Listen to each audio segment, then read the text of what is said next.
All right, and in this last topic for week one, we are looking at counting sigma and pi bonds in a small molecule and still determining orbital hybridization of atoms in a molecule. Okay, so here they already give us the Lewis structure, very gracious of them, and they ask us in how many sigma bonds does a highlighted atom participate. So the question is, what is a sigma bond?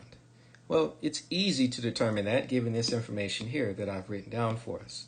Just remember that in a single bond, if you have a single bond, then the electrons in that single bond are participating in a sigma bond. So in a single bond, in one single bond, that one single bond is considered a sigma bond.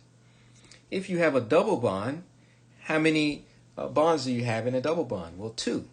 So in a double bond, one of those bonds is a sigma bond and the other is a pi bond.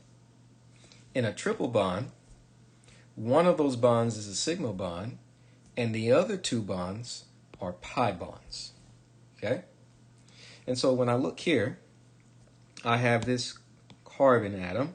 It says, how many sigma bonds does the highlighted atom participate? Well, I see one single bond here, one single bond here, and a double bond here. In a single bond, you just have a sigma bond. So there's one sigma bond, the second sigma bond, and here in a double bond, you've got one sigma bond as well. So it'd be 1, 2, 3 sigma bonds. How many pi bonds? The only place you have pi bonds is in double and triple bonds, and this carbon atom only participates in one double bond and no triple bonds. So one pi bond. Okay, because in a double bond, one of those bonds is sigma and one is pi. So just one pi bond.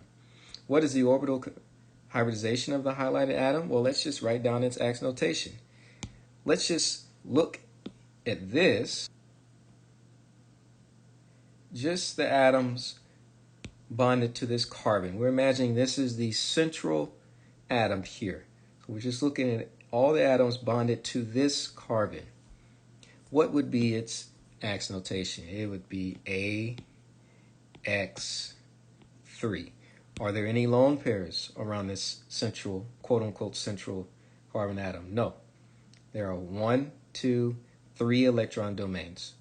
So if I go over here, find AX3, sp2 hybridize.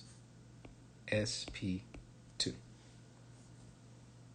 And again, that's just using the same cheat sheet that we used from the previous topic.